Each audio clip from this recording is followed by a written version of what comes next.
All right, everybody. Let's go ahead and get started. I guess the first thing I should say today is please bear with me. I feel like garbage, so I'm doing the best I can, trying to hold it together for you guys. I really don't feel well at all, so I'm not 100%. I'm not fully sharp today, but I'm doing the best I can. Please bear with me. I'm here for you all. So we've got a homework assignment that's out. Homework 1. It's due in a week and a half, I think, is about right.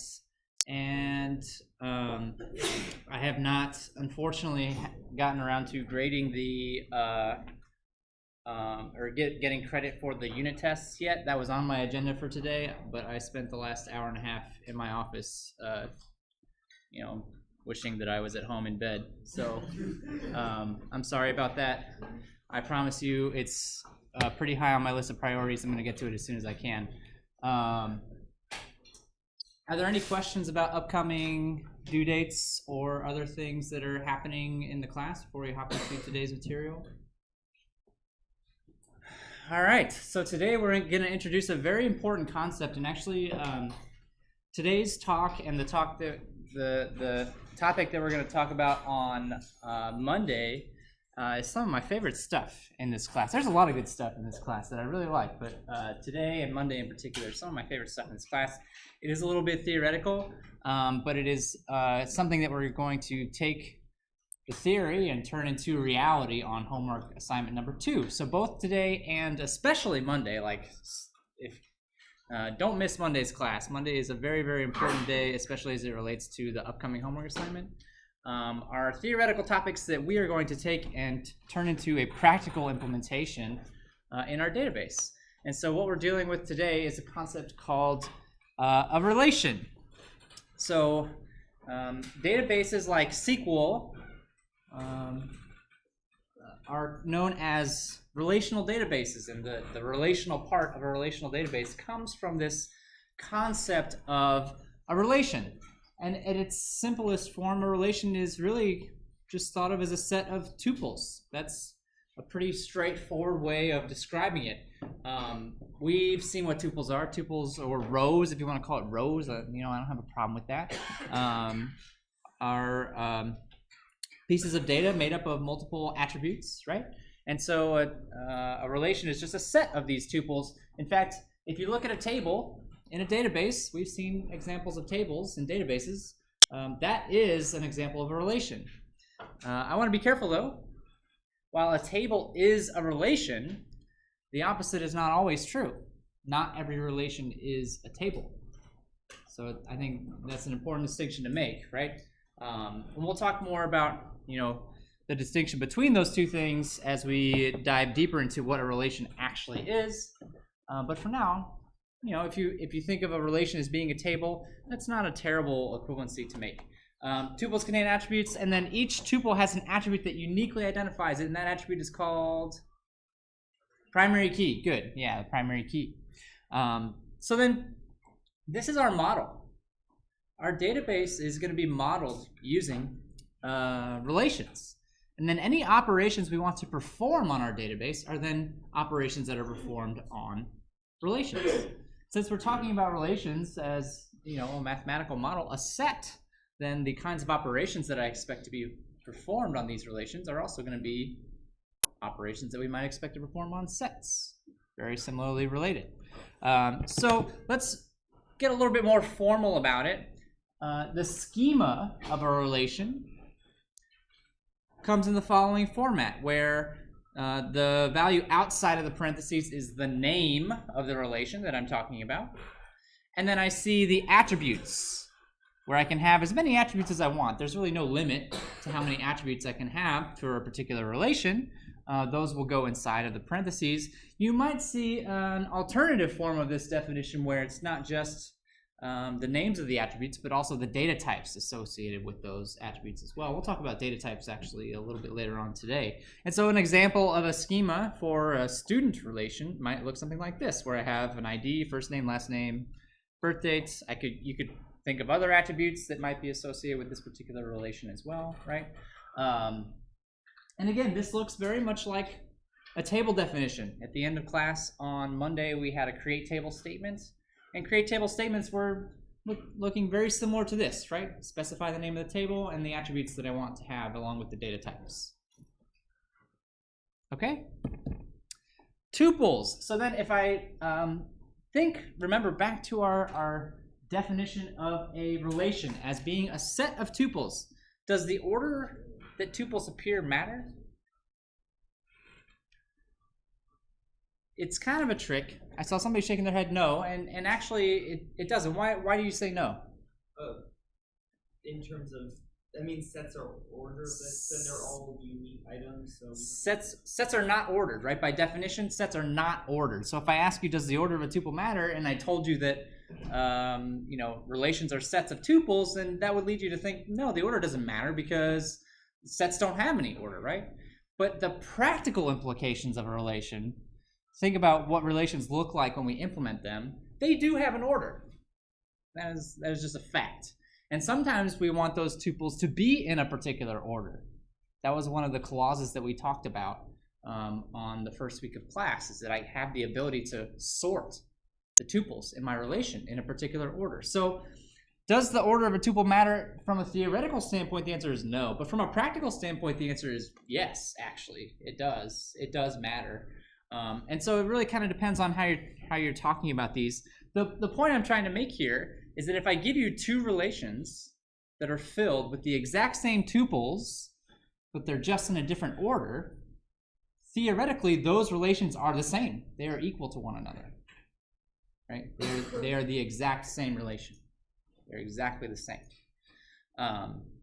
Another issue with this idea of relations being sets of tuples. Anybody think of another problem of defining relations as a set? What's another famous property of sets? Yeah. No duplicates. Is that something that's going to get in our way? Maybe. Maybe not. There's something that's really helping us out in the no duplicates department, right? So if I'm thinking about avoiding duplicates, what part of a relation is going to help me avoid duplicates? The primary key, because the primary key guarantees uniqueness for every row, right? So there can't be a duplicate, right? But we talked about in class last week, or actually just the other day on Monday, that the primary key is actually not strictly required. I don't have to have a primary key. Or consider again that primary key is applied to a table, but a relation may not be a table. So a relation actually could be a subset of a table, and that subset maybe doesn't contain the primary key. And so then we have a little bit of an issue, right? Where let's say I take a subset of a table and I don't include the primary key. Now I have the real possibility of having duplicates in my set of tuples, and that could be a real problem for us. That could be a real problem for us.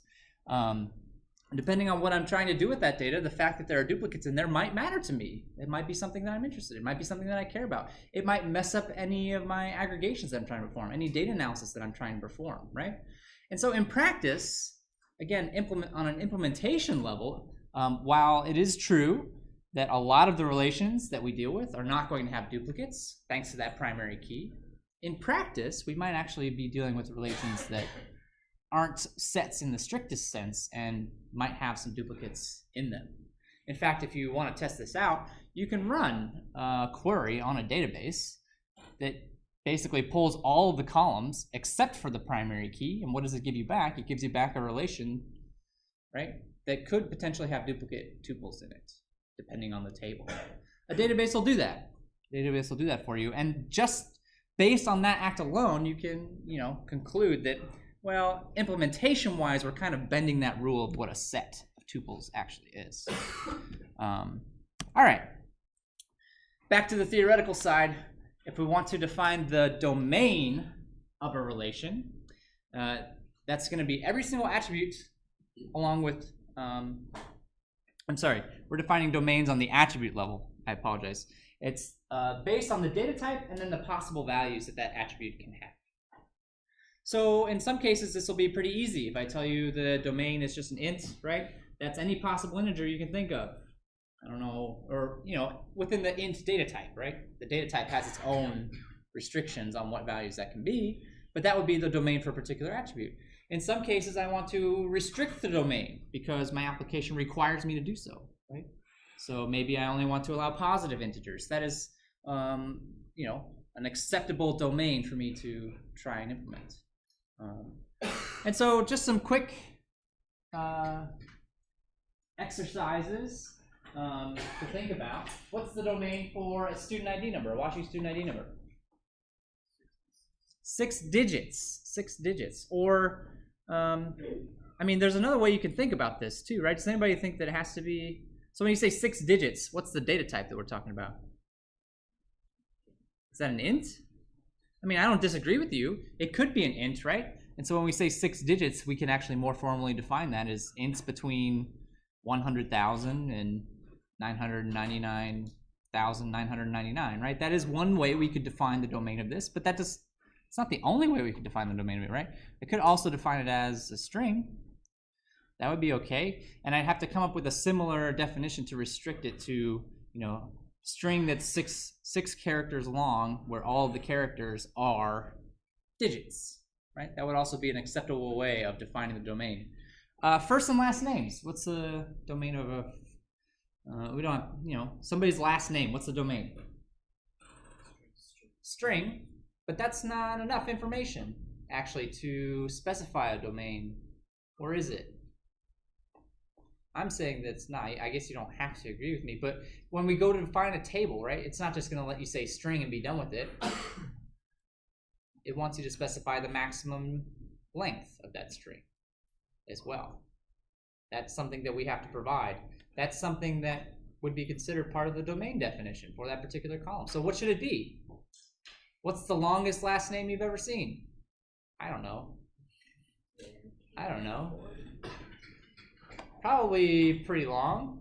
20, 30, 40?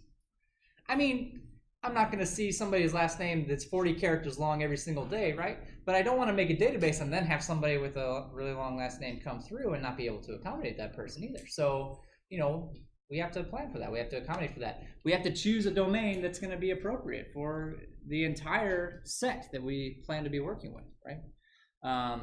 So you might want to choose something that's arbitrarily large to be safe. What about phone numbers? They're length 10. So you want to go string length 10, okay? So by telling me string length 10, are we? Yeah, that's the question, right? Where does the 10 come from? Is it 7 numbers and some punctuation, or is it just 10 straight numbers, or right? There's a lot of different ways this can be formatted, right? I do think it's interesting you said string, though. By saying string, you're telling me, I'm not doing arithmetic with this number, right? I'm not doing math with this number. So yeah, what's up? Why would you want to use a string in this case? Isn't that just like more bytes? Is it more bytes? UL is like less. Sure, but what are you planning to do with phone numbers? Are you ever going to add 2 phone numbers together? Yeah, but why store them less efficiently than you have to? Actually, I'm not sure that it is less efficient because if you each character is 1 byte long, well, I guess an int is 4 bytes long. Yeah, no, you're right. It is more data efficient. Excuse me. I don't know. If you take other things into account, like what if I include the country code? Then I might eclipse what an int is capable of storing, right? What if I want to include the punctuation? Ints can't do that. If I want to include the parentheses and the dashes between the numbers, ints aren't capable of that representation. If my goal is to print these out, like on a bill or something, that punctuation is probably important to me, right? So these are things that we have to consider. It's not necessarily wrong to use ints here, but you're restricting what you can do with those values in that particular case, potentially. So yeah, no necessarily right or wrong answers for coming up with these domains, but this is something that we have to think about because not only are we database designers in the sense that we might create tables and use tables, but we're also database designers in the sense that we want to build a database that is able to accommodate these kinds of domains, right? I want to build a database that will allow me to build tables that use ints and strings in appropriate ways. And so then we have our relation definition, we have our domain definition, and now we can talk about what the state of a relation is. So domain, remember, we defined on the attribute level. Relation we defined as a set of attributes, so there's kind of a hierarchy going on here, right? The state then we're going to define as some subset of all the possible combinations of domains. Some subset of all the possible combinations of domains. So if you think about a table with a lot of columns in it, and the columns are all different data types, that's a lot of possible values that you could accept. But the database is in a valid state as long as all of the tuples are in the domains for each attribute. Contain values that are in the domain for each attribute. Sorry, I phrased that a little awkwardly. Cool. Are there any questions about that? Because I have some short little exercises for you. Yeah. Would it be fair to say like domain is attribute as state is to relation? In terms of describing. Sure. But a state is actually, so I think we need to be careful. If I look at a table, that is one possible state for the relation that is defined by the schema of that table, right? If we're using the terminology here. The table has a defined schema that specifies the domains for each attribute, and if I look at a table and all of the data contained within, that is one possible state. So I think it's, I guess the point I'm trying to make is, there is a very large set of possible states, and we only necessarily need to be in one of those at any given point in time to satisfy the database. Great question. Any other questions? Yeah. Sorry. No, go ahead. Does the state include the data in the tuple? Does the state include the tuples in the relation? Yes, that's right. Yeah. Sorry if I didn't make that clear. So if I look, I have an exercise that will hopefully help make this more clear in just a moment. But if I'm looking at a table, I'm actually looking at the rows, and I'm making sure that the content of those tuples, the rows, is within the domain of each attribute. And it's the actual values of the tuples that define what state I'm currently in, right? That define the state.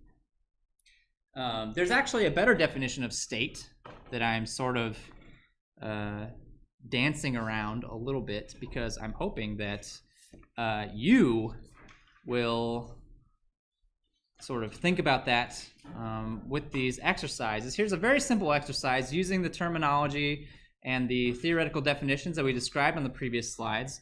These questions might seem a little bit straightforward, but for this one here, what is the domain of the entire relation, right? Think about this in terms of sets. That's my hint to you, right? Think about this in terms of sets. Use some set theory here to help you come up with this domain for the entire relation, right? And then take a few moments, talk to your neighbors. You don't have to do this by yourself. Take a few moments, talk to your neighbors. I'll do a lap or two, and then we'll go through the answers together as a group.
Okay. I think the second question's easier than the first one, right? How many possible states are there? 6, right? So every single possible combination of the domains of A1 and A2 defines the possible states, which means that at most, how many tuples would I expect to find in this relation? 6. I could not have more than 6 tuples in this relation as it's currently defined. It's not possible. My domain restricts me from doing that, right? Let's back up and look at the first question, though. So what is the domain of the entire relation? I was really looking for a definition in terms of using set operations. Anybody have an idea what that might look like? I'm sorry? It's the union of the two domains.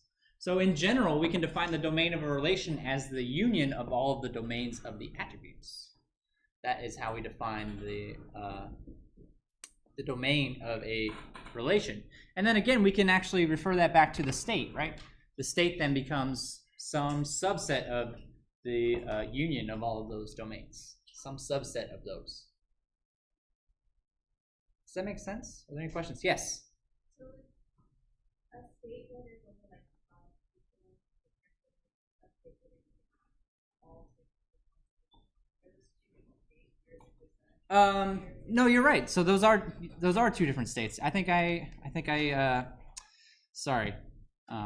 right. I think I botched this second question. There are 6 possible tuples, but then if we want to define it in terms of states, I have to think of not just what tuples are possible, but all possible combinations of those tuples. Thank you very much for pointing that out. So the possible states is not 6 in that case. Does anybody know what it would be?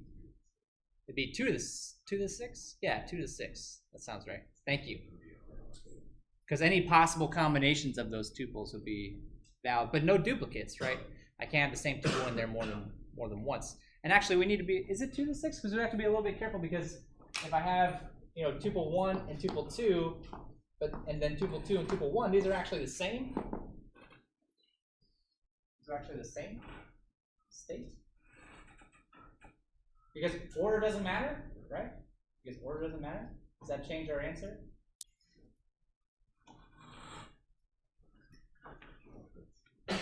I'm sorry?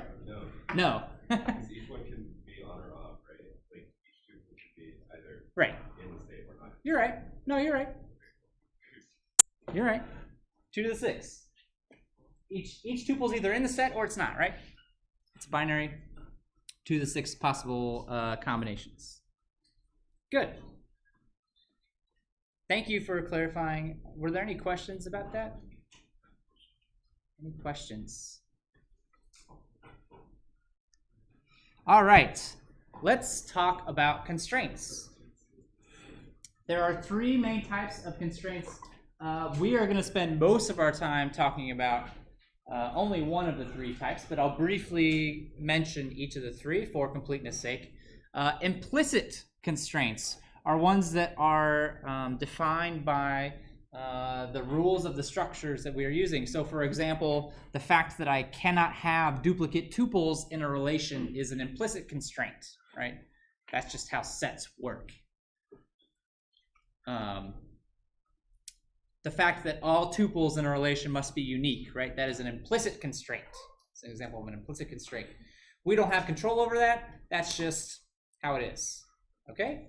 Explicit constraints are things that we actually do have control over, things that we can do to influence the constraints within a particular relation. And these are the kinds of constraints that I'm primarily interested in. So in terms of explicit constraints, I can say things like, I want this domain to be restricted to only positive values. That's something that I can say, right? That's something that I can say.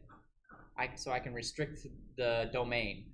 Or I can say things like even the selection of a primary key. I want this attribute to be the primary key, right? That is a constraint. I'm now saying that by making this the primary key, I'm constraining what possible values can now be in the relation, because that primary key column cannot be duplicated. So that's the second kind of constraint. We're going to talk a lot more about those kinds of constraints in just a moment. The third kind of constraint is an application-based constraint.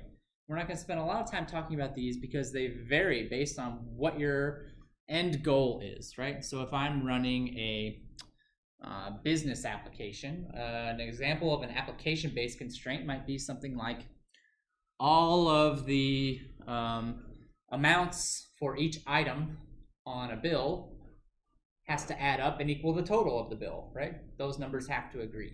That's the number of an application-based constraint. A lot of times those may not be done on the database level. Those might be done on the front end.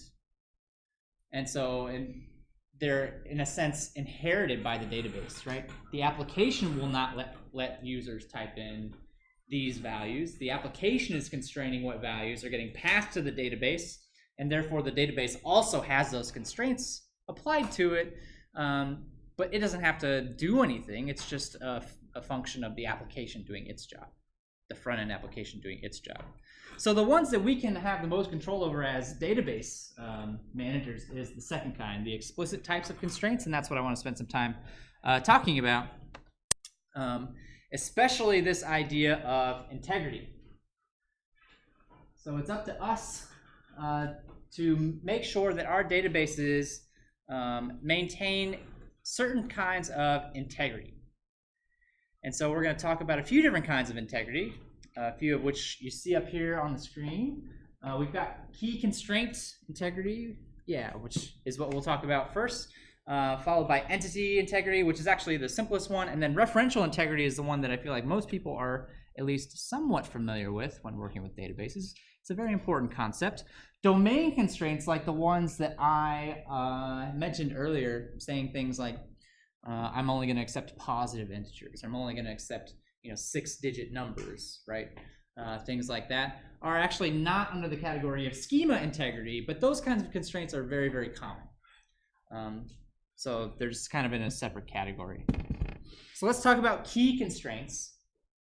And actually, even though we care about the primary key first and foremost, there's actually more than one key for a particular table.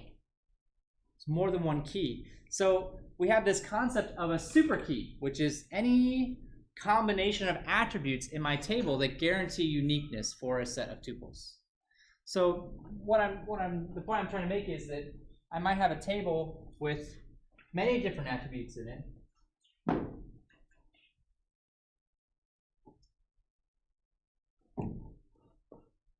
Attributes A, B, and C, right? And maybe A is the primary key. So I already know that A is going to be unique because as the primary key, that's part of the definition, right?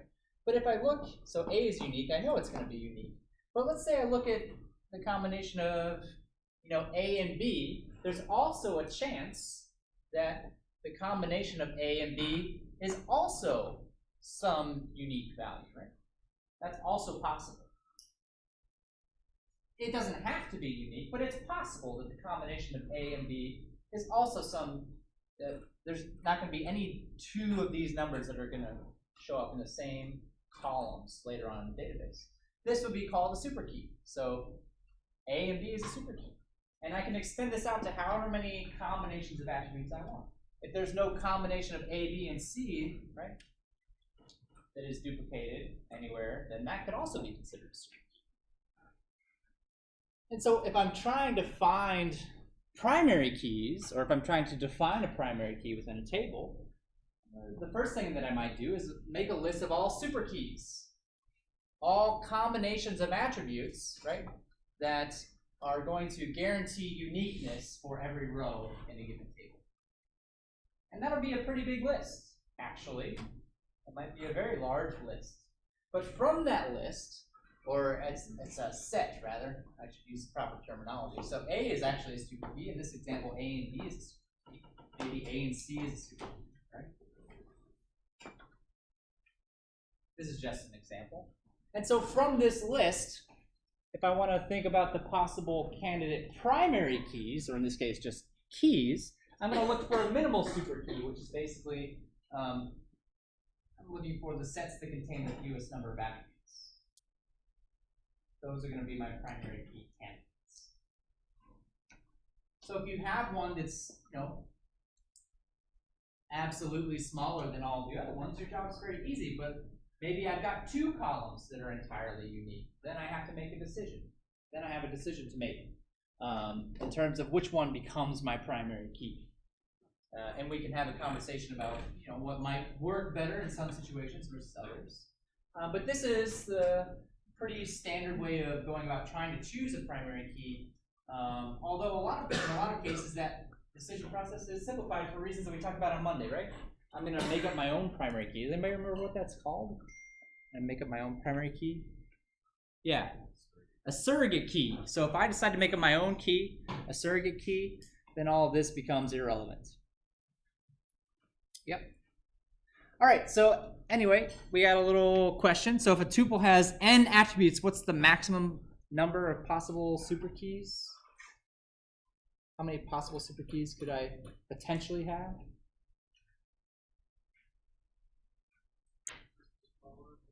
Be every single possible combination of these, right?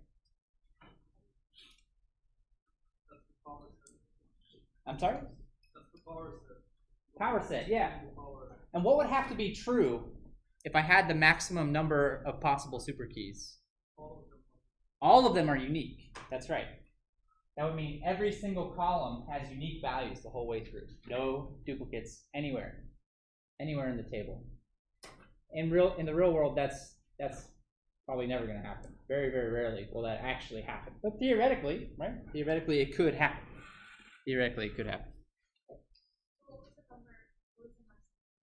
Maximum number of possible superkeys is a power set. 2 to the n, right?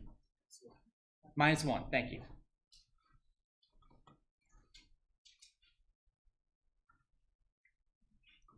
No empty set allowed.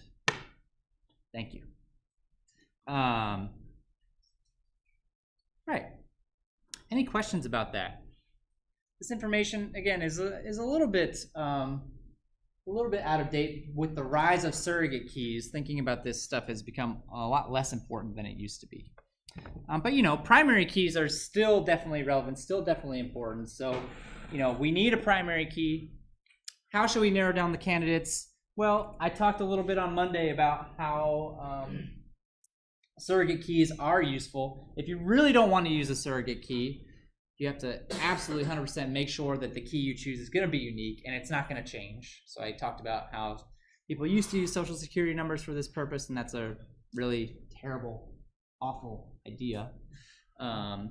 What's this primary key eventually going to be used for? Anybody know?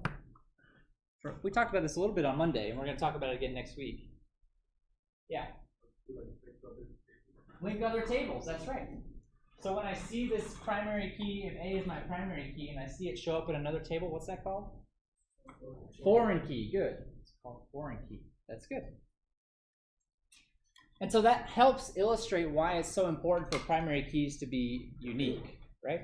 If I'm using it as a link back to the table, I don't want there to be any ambiguity. I want to know exactly what this record is paired up with.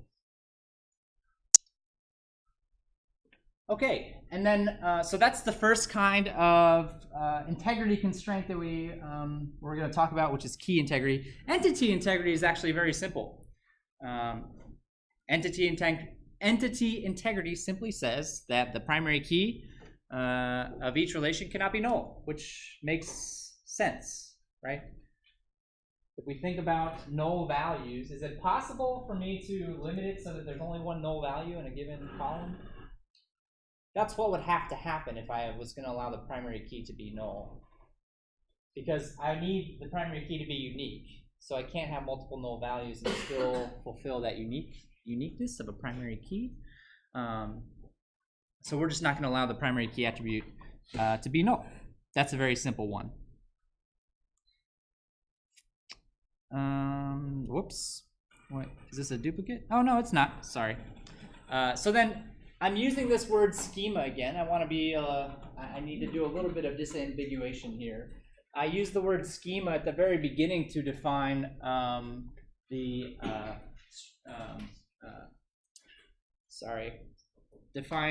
structure of a relation. That was what I talked about at the beginning of class. Now we're talking about schemas actually at a bigger level. So tables have schemas. Schema is just the definition of what columns exist and their data types, right? That's how we defined a relation. But databases also have schemas, which you can think of as just being the set of all relations, or if we're talking about a physical database, the set of all tables that are contained, along with a set of integrity constraints. And so the big point here is this idea of, while these constraints operate on a single table, I can also have integrity constraints or even domain constraints that cross multiple tables, that involve multiple tables. And the most famous such types of constraints are the last kind of constraint that we haven't talked to, which is referential integrity. Yeah, sorry. I'll come back to database state in just a second. I want to talk about referential integrity first. So referential integrity involves two relations using this primary key, foreign key relationship, and it's a very simple rule. The foreign key must exist in the primary key table. So if I have two tables, here's a second table, totally different from my first table. It's got columns D and F, and then also column A, right, over here, where A is a foreign key, pointing back to column A in this table. So I have to make sure that the values for A in this table exist in the primary key table. That's what referential integrity is telling us. Now here, the foreign key does not have the uniqueness constraints, right? So if I have the same number shown in the foreign key table, that's okay. That just means I've got multiple records over here referring back to the same row in the primary table, and that's okay. What kind of relationship is that? One to many. One to many. Where the one side is the primary key side and the many side is the foreign key side. That's okay. We see that all the time. But what I don't want to see is the number 4 show up over here, because the number 4 doesn't exist in this table. That's a violation of referential integrity. I can't do that. I can't do that. Yeah? Doesn't the table on the right also have to be created before the table on the left? So order does kind of matter. The question was, does this table on the right have to be created before the table on the left? Technically, the answer is no, although I think that a lot of people would state that it's probably easier if that is the case, right? I can actually, we'll talk about how to enforce constraints in just a little bit, but I can actually come back after the fact and add in a foreign key. I don't have to do it on table creation. So if I really want to create this table first, I can. Then I can create this table. Then I can come back and add the constraint to the foreign key. That is something that is doable. Yes? So when the foreign key consists of multiple attributes, can I just refer to one of them, or do you have to refer all of them? The foreign key consists of multiple attributes. Yeah. I'm not aware of... Oh, sorry, the primary key consists of... Oh, when the primary key consists of multiple attributes. Yeah, good question. So if the primary key consists of like a composite primary key, right? Yeah. That would be a difficult thing to set up as a primary key foreign key relationship, although I think you could have a composite foreign key. That's actually a good question. I'm not 100% sure. Just thinking about it now, on the spot, I don't see any immediate problems with having a composite foreign key. I have to be honest with you, it's not something that I've seen before. I don't know if that's because it's uncommon or because it's not allowed.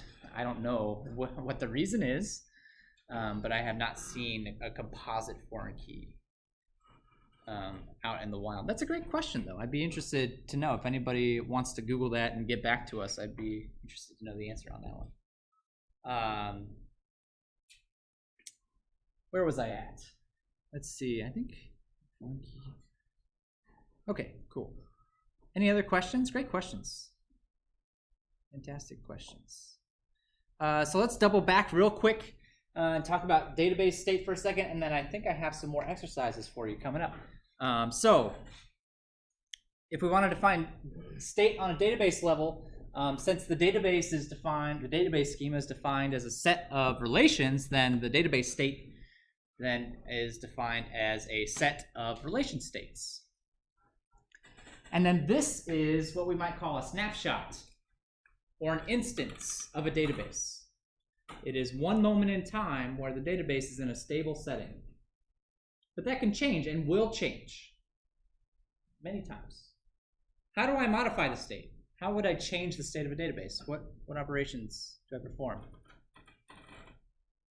Talked about it on Monday.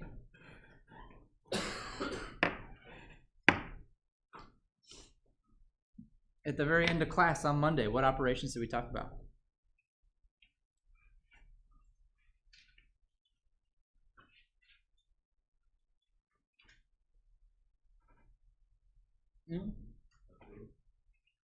Update, sure, that'll work.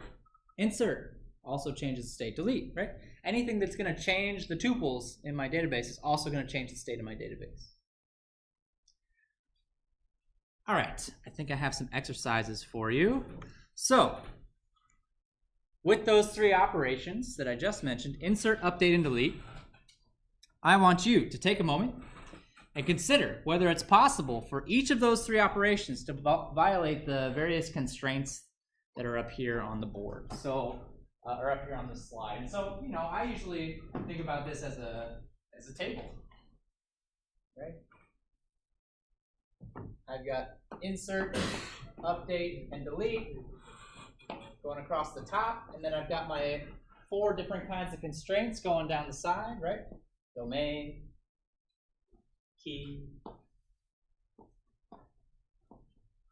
entity, and then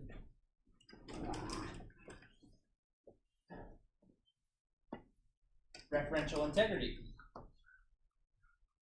Is that board not going to stay up? Okay, well,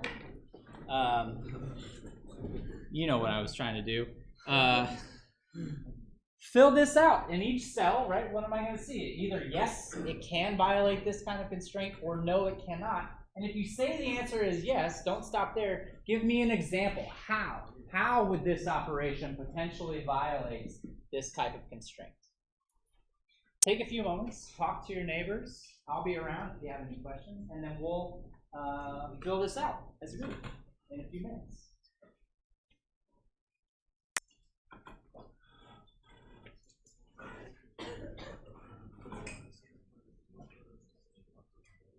Question? Surveys for the primary. Oh, you can't have a composite. You can have both IBM and Stanford. Cool. You use them, you just have to reference both. Or all of them. You have to reference the entire composite. Sure. Seems pretty uncommon for the possible. So say you have a composite ID yeah. You can actually have other people that just refer to the course.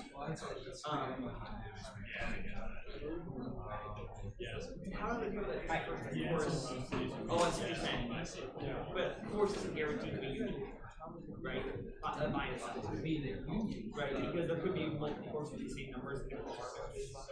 And so I think you could just have other people say having courses is hard. Is what you're at with. It's not that we have 2, 6, every single. You can also use the department as a course as the primary. You can have another table that uses the department course as a foreign. That's one state. That's good. That's good. Yeah. It's good if you try to just use course as a foreign key. I don't know. I don't think. Because you have no guarantee that course is unique in the primary key. And I'm pretty sure a foreign key has to represent the then 1A, 2A. So I was finding this email. Yes. So you said it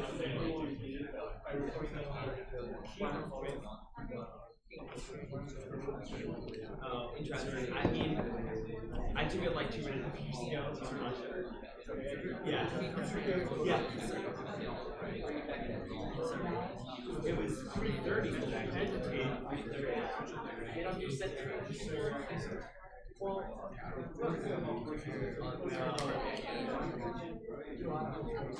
I don't think it would be I don't know. Yeah.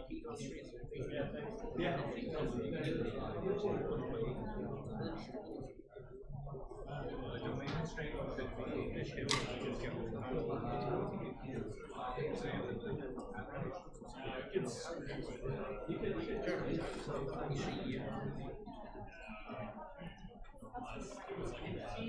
Integrity is, in my opinion, it's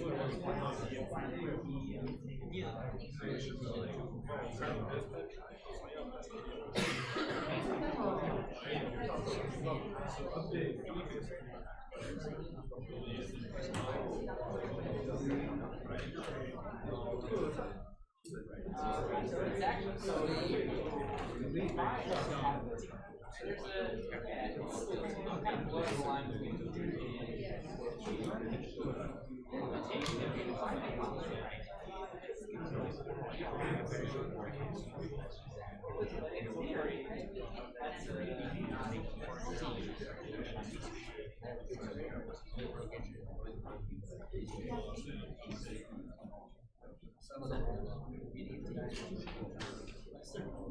这个你把原来的排名提给自己的三个都有，设置了一个原来排名给。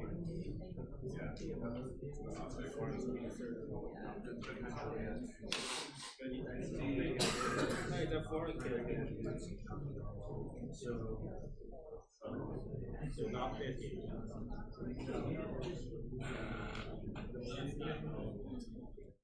我是一个理解。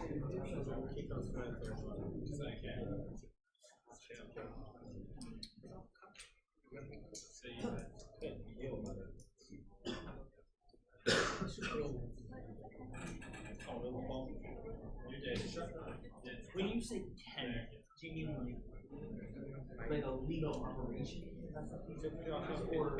Or an operation done should be illegal because it has the capability to.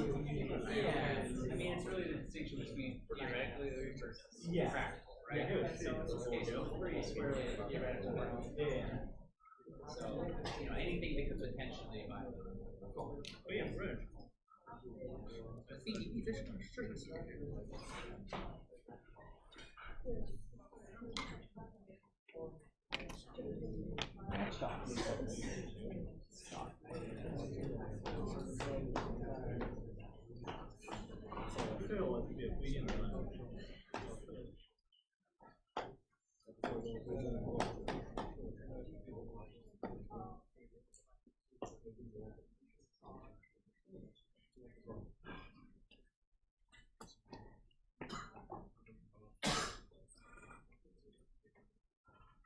All right, let's see if we can fill out the chart here and talk about some examples of violating various kinds of integrity, starting with domain constraints. Which of these operations could potentially violate domain constraints? Anybody got one for me?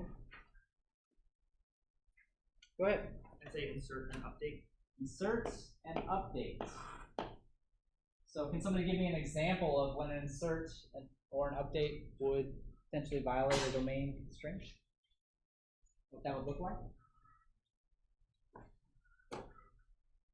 Yeah, go ahead. Try to put like character where the column specifies. Sure, yeah. So just ignoring the data type. So trying to insert a string when it wants an int could work. Yeah. Same thing, same kind of idea for an update too, right? It could even be a little bit more subtle than that, though. I think probably a more common example of this would be an example that I've probably used multiple times already. My domain is restricted to only positive integers, and I tried to give you a negative integer, right? That would be something that I would expect to see more often as a violation of domain constraints. Okay. Deletion, though, is okay. If I run a delete statement, I don't have to worry about violating that particular kind of constraint, right? That's not something I have to worry about. Key constraints. So what's a key constraint again? What's that say for us? Key constraint is really, we're talking about primary key, so we're talking about uniqueness. That's really what we're after with the key constraints. So which of these operations could potentially violate the uniqueness of my primary key? Insert and update, the same too, right? For similar reasons, I think, right? For similar reasons. When it comes to insertion, actually, this is probably the biggest offender with key constraints. So much of a problem that a lot of times, especially with surrogate keys, you will not be allowed to insert value to the primary key column. The database is going to manage that for you. It's going to pick the number, right, and insert that for you. So that's kind of how the implementation has solved this particular problem. The update is still potentially an issue, right? I don't want to change a primary key, but actually in practice, you need a very, very, very, very good reason to change the primary key of a particular row.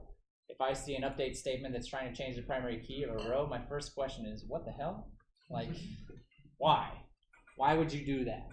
There are not many very good reasons to try and change the value of a primary key for a given table. All right, entity. Which operations are we looking at there that might violate entity constraints? What's an entity constraint again? We didn't spend very much time on it because it's pretty simple. Primary key can't be null, so the operations would be insert and update. Again, repeats. For similar reasons that we talked about before, right? All right, well, there's one left. I'm pretty sure this one's going to give us something a little bit different than the prior three, at least. What operations could potentially violate referential integrity? This one, I think, is the most interesting one to talk about. All of them, okay. So let's double back and talk about how that could potentially happen. How could I run an insert that would violate referential integrity? What would that look like? Insert with a foreign key that doesn't exist on the table. There we go. Insert a foreign key that doesn't exist on the primary key side. Yeah. If I insert a primary key that doesn't have a foreign key associated with it, is that a problem? No, that's fine. No worries there. But if I insert a foreign key that doesn't have a link back to the primary key table, that's a problem. That's a violation of referential integrity. Okay, what about updates? How can that violate referential integrity? Yeah. Break two constraints at once and change the primary key on the table. So if you change the primary key, that would be real bad. Change the primary key, then any foreign keys that were pointing at that primary key are now busted, right? That violates referential integrity. But update's kind of a double whammy, right? It goes both ways. If I update the foreign key to a value that doesn't exist, that also violates referential integrity. So updates are particularly problematic. You would never update the primary key anyway, right? For reasons that we already discussed. But even updating the foreign key, we have to be careful. And then what about deletion? How's deletion potentially going to affect referential integrity? Delete a row that's referenced on another table so that connection isn't there anymore. Yeah, so which side am I deleting? Primary key. If I delete a row on the primary key side and there were foreign keys pointing at it, that would be a violation of referential integrity, right? So all three have the potential to violate referential integrity. This is part of the reason why referential integrity is so well known, is because people have been violating it since databases have existed, basically. Right? There are many ways to do it. We all fall into that trap sometime or another. It's going to happen. It's going to happen. So this is something that's been talked about a lot.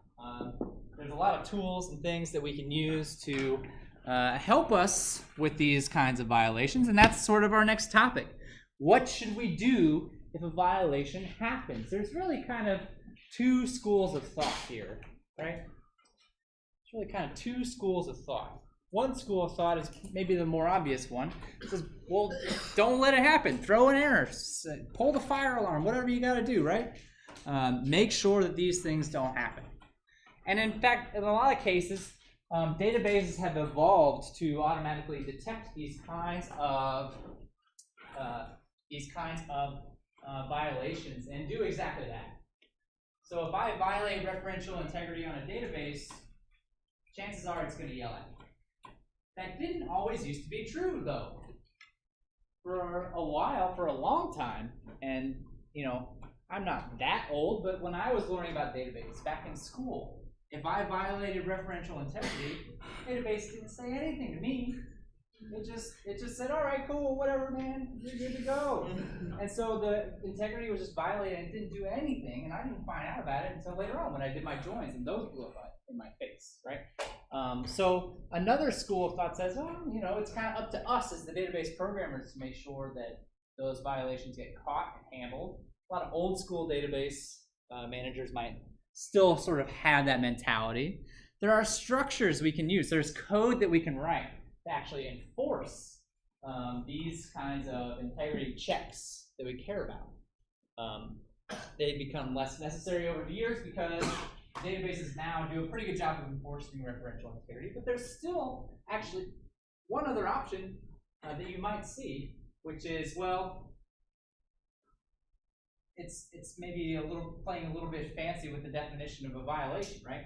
It's not a violation if you perform operations to make sure the violation never happens.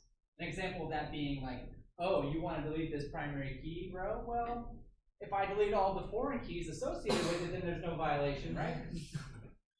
Then that's not a violation anymore. That actually exists. It's called a cascading delete. It's a delete that cascades to any other tables that refer to that row, right? That exists. That is something that databases can do if you want them to. Most people don't want them to, right? It's not a super common thing, but it does exist. It does happen. So, the point I'm trying to make here is, what should we do if a violation occurs? Throwing up the flag and saying, hey, you screwed up is probably the most common thing that you would see, but certainly not the only thing that you would see.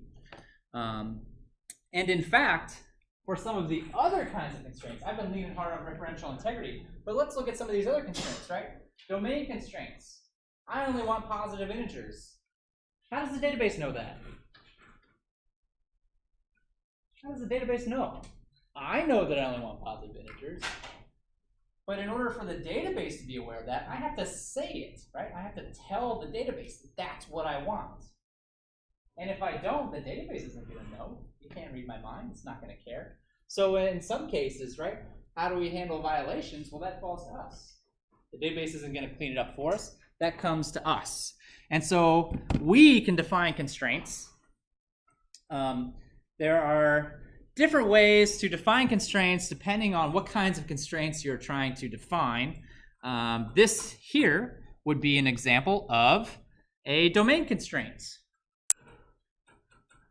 And actually, there's another way that you could write this domain constraint that I might talk about a little bit later on as well. But this is called a trigger. This is called a trigger. And triggers are not very fun. I'm not going to lie to you. Triggers are not very fun. I personally spent a lot of time banging my head up against triggers when I was learning how to code databases. Thankfully, with the advances in integrity checking, they've become less necessary. They're still necessary in some situations, but the way triggers work, right? I have a few things that I need to decide before I write the trigger. I need to decide what the trigger is going to apply to, and that means the table and the operation on that particular table. And then I need to decide when I'm going to fire that trigger. Am I going to fire that trigger before the operation happens or after the operation happens, right? So those are some things that I need to decide on. And I see the results of all of those decisions actually right here in this second line, right? Create this trigger. This is just the name of the trigger. Before insert. So I want this trigger to operate before every single insertion on the students table. If I wanted to, I could have written this so that it operates after every single update or after every single insert, right? Those are other options for triggers. In this case, I want it to operate before every single insert on the students table. And here's a fun new little thing that I would imagine a lot of you have not seen before, even if you're familiar with SQL. Got a good old for loop and an if statement. For loop and an if statement. So we're writing a loop for each row. For each row in what?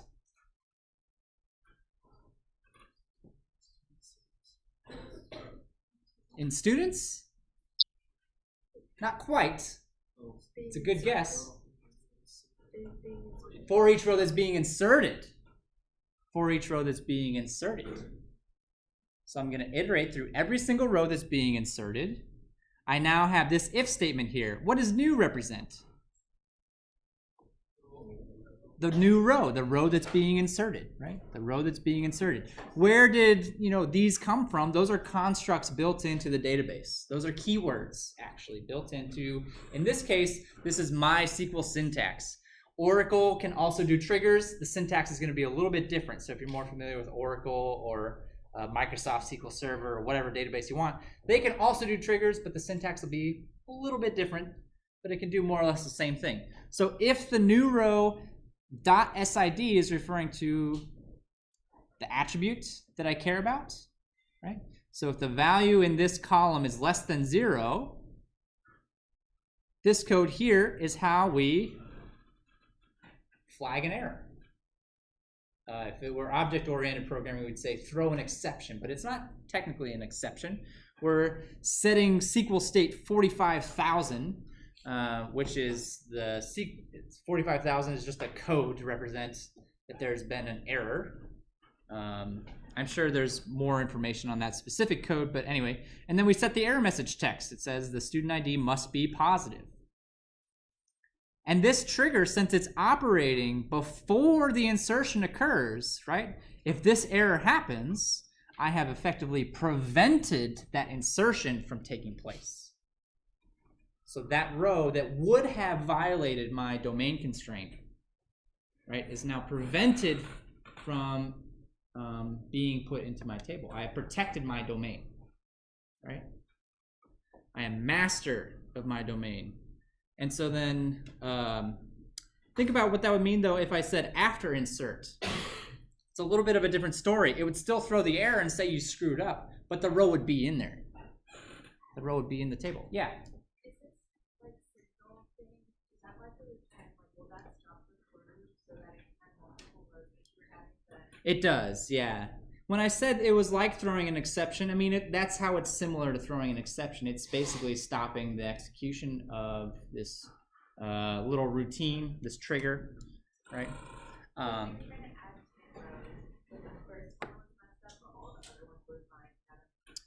That's true, and that has to do, that's a great question. So even if one row is bad and all the other ones are good, they're all going to get rejected, and that actually has to do with how SQL processes things in batches.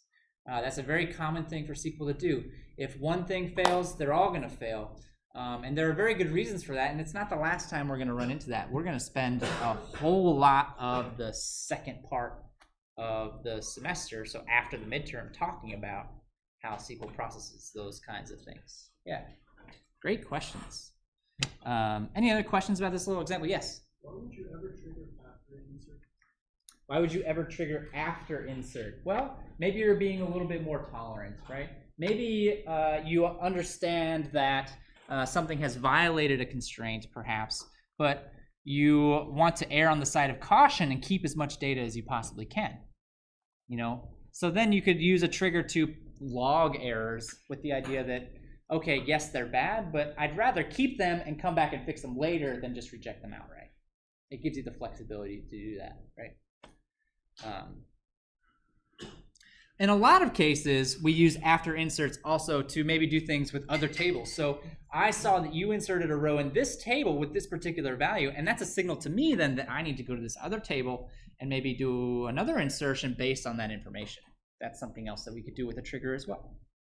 So triggers are not always used for constraints, constraint checking. That is one thing that they can potentially be used for. But that's another great question. Fantastic. Any other questions? Can answer? Yeah. So I'm a little bit confused by the photo. So if this is called before every row is inserted, what do we need for?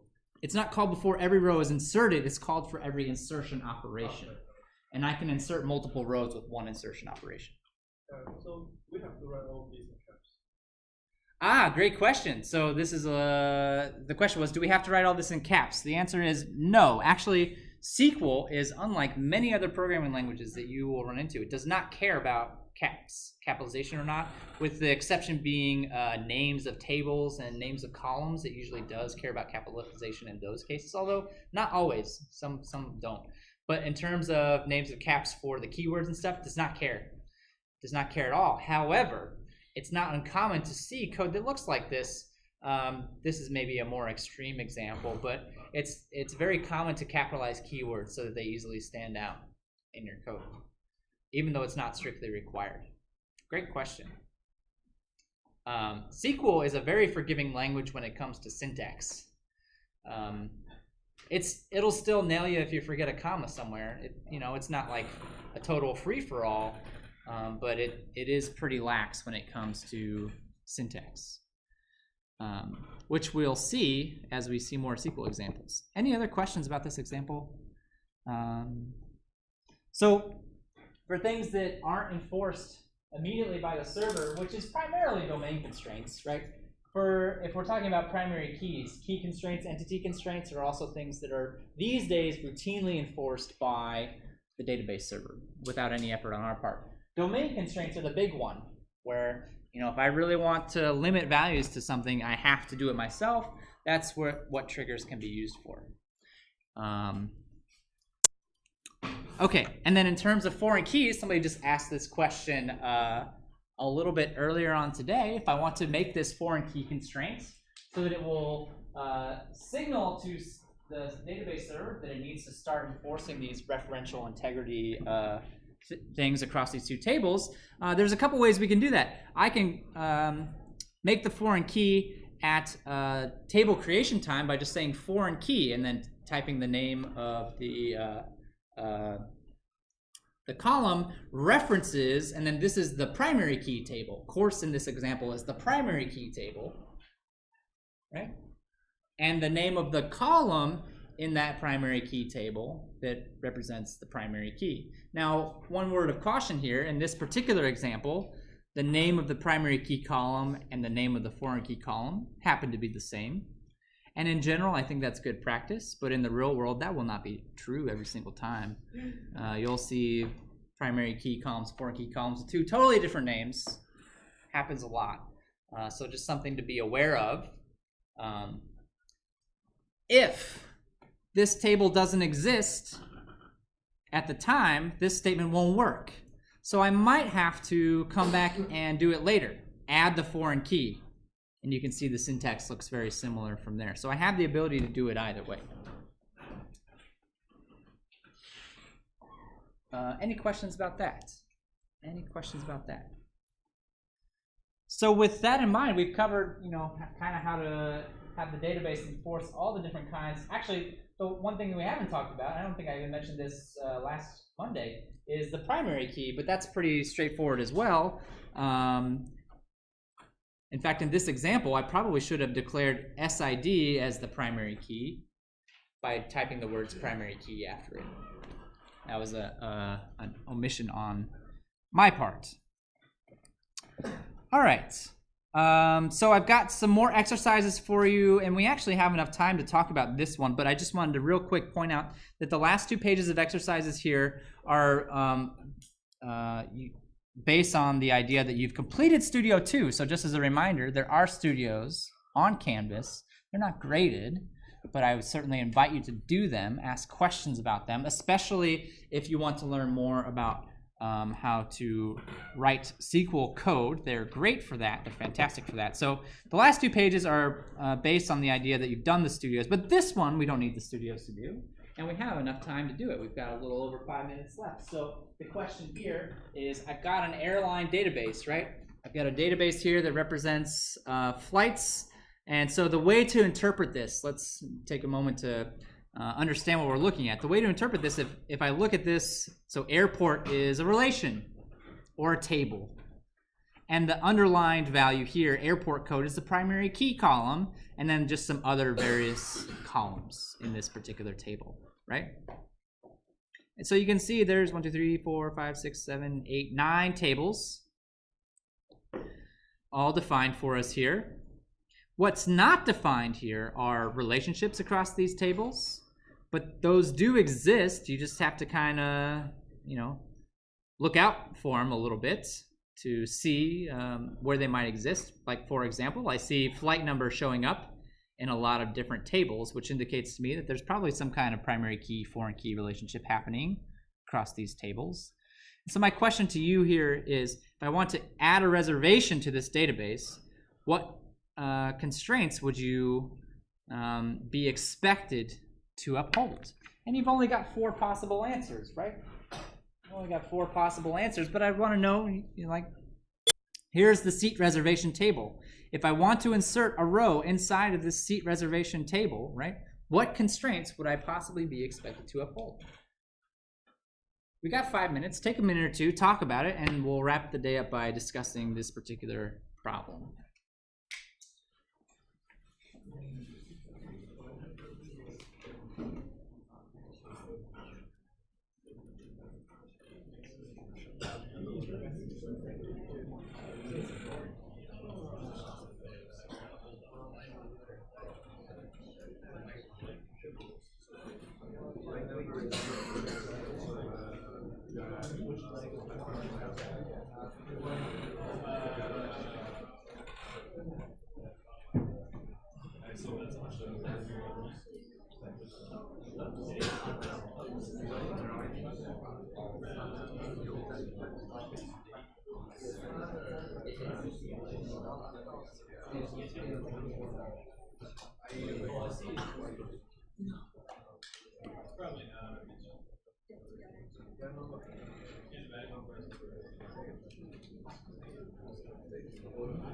Yeah, what's up?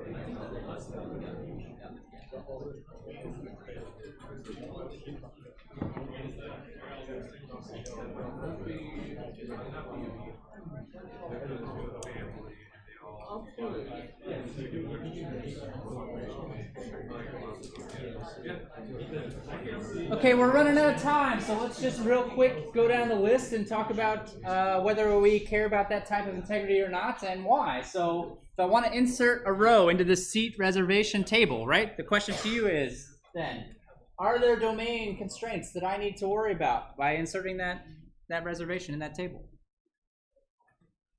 Yes, like what? Data types, that's always a thing, right? Data types have to match, but even if we want to be more strict about it, any other kinds of domain constraints that you could see? Departure time should be before arrival time. So that's in a different table. That's in the leg table, is that right? Yeah. But yeah, I mean, you're right. That's true. That should be the case. Even if we're just looking at what's in the reservation table, like customer phone number, we talked about that, right? That's going to have a particular format that's dictated by the domain. So yeah, domain constraints. Key constraints. Do you care about that? What is the key? What kind of key is it? Composite key. And key constraints say that the combination then of all 4 of these columns that comprise my composite key must be unique. And I have to worry about that, right? I have to worry about that. That's something that I care about. Entity constraints. Yes, that's the easiest one. It says primary key can't be null, so that means that none of these 4 columns can be null. So I have to care about that. And then last, but certainly not least, is the referential integrity. That's maybe the hardest one to consider. Are any of these columns foreign key columns?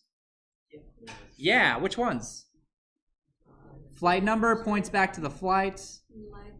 Leg number points back to the flight leg. So actually, you see both columns pointing back here, right? Date. I don't think date is a foreign key, is it? I think it's just flight number and leg number. But referential integrity states that whatever flight and leg I have reserved has to exist in these tables, right? In the flight leg, yeah. Oh, and leg instance, yeah. Oh, date's here too. Sorry, I missed that. Thank you. So yeah, the answer is yes, all 4, and that's not uncommon, right? We need to be aware of all of these types of integrity at basically any time. That is the moral of today's story. So I think we'll go ahead and wrap it up there for today. Have a great weekend, everybody. I'm excited to talk to you more about relations on Monday.